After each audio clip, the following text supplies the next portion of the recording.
Chào tất cả anh em đã đến với kênh của em nhé. Buổi sáng hôm nay là em sẽ quay video review anh trai làm bún phở cho anh em tham khảo nhé.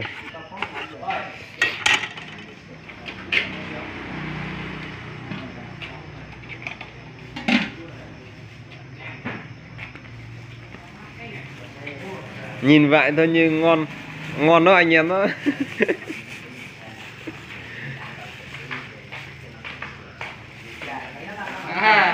Chào cô bé.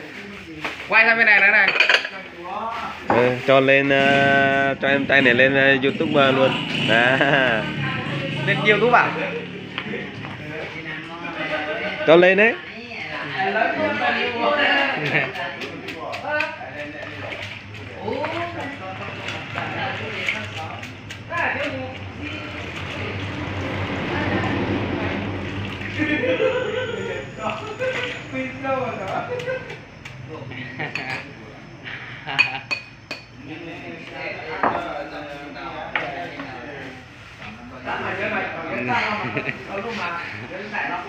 Tuyệt không? Sắp được rồi. Sắp được. Nhanh không, chưa đến 5 phút.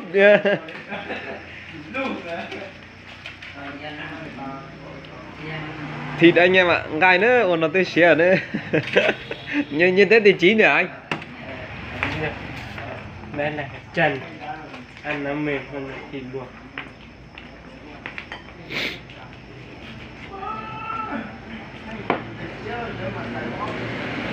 Phở cho nó giờ phở mông nữa, giờ phở nhân là. Rồi giờ phở cho. Đây có nhổ cho ở đây đấy. Cho đấy. Phải cho đấy. Từ nơi mình nhổ cho đấy, từ nơi. Ở La Tỉnh à. Cái nhớ La Tỉnh à.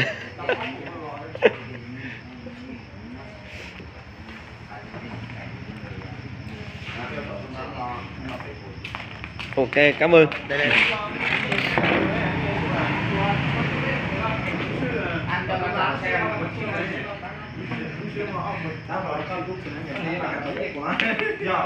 Ni hao, thầy giáo sư thầy có liếc họ có được thế à?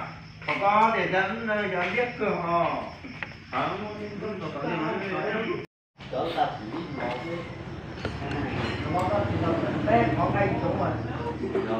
Mời quý vị ăn bún phở nhá. Chào anh em à, uống chưa? Dạ. Sáng sớm thì ăn như thế thôi, ăn ngâm ít thôi. Thế là may mắn quá rồi anh ạ.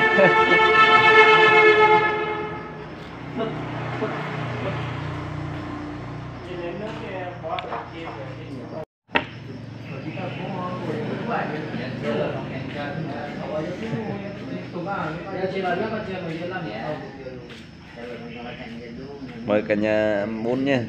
Cái đi xe lớn nó phải ơi.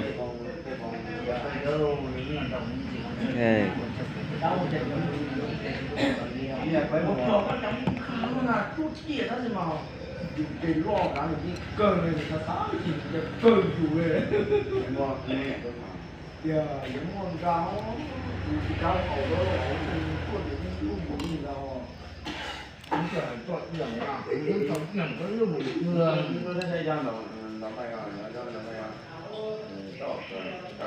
Cho nơi ở góc nhỏ nữa.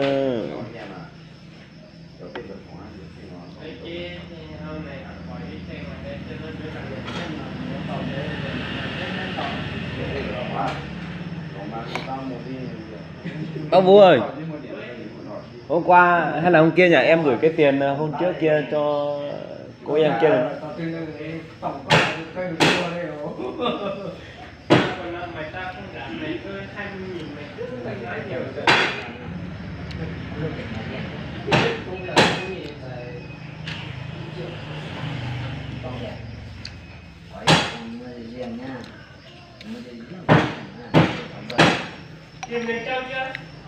Tí nữa anh em đang lên Facebook được anh không nhìn thấy à?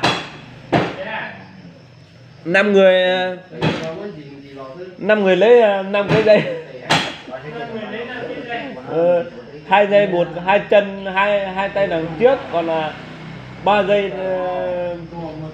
2 giây bột sườn, còn là một giây xin mũi. Thì trong nó không nhận chủ ấy. Không đồng đấy. Mất từng cái quá không đồng là tại thân yêu quá.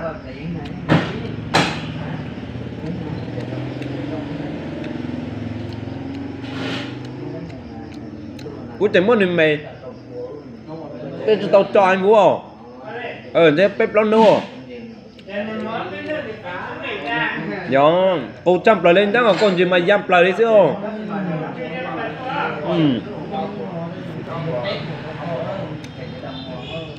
Bên này có thời gian này thì lớp 7 bên này anh nhảy quay được cho nên là không thấy. Anh nhiều Việt hết gì?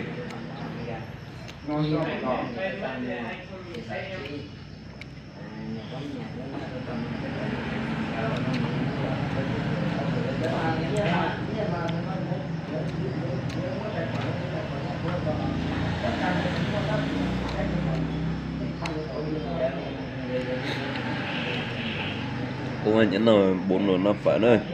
Anh nhau. Được, bao nhiêu sẽ đến đây.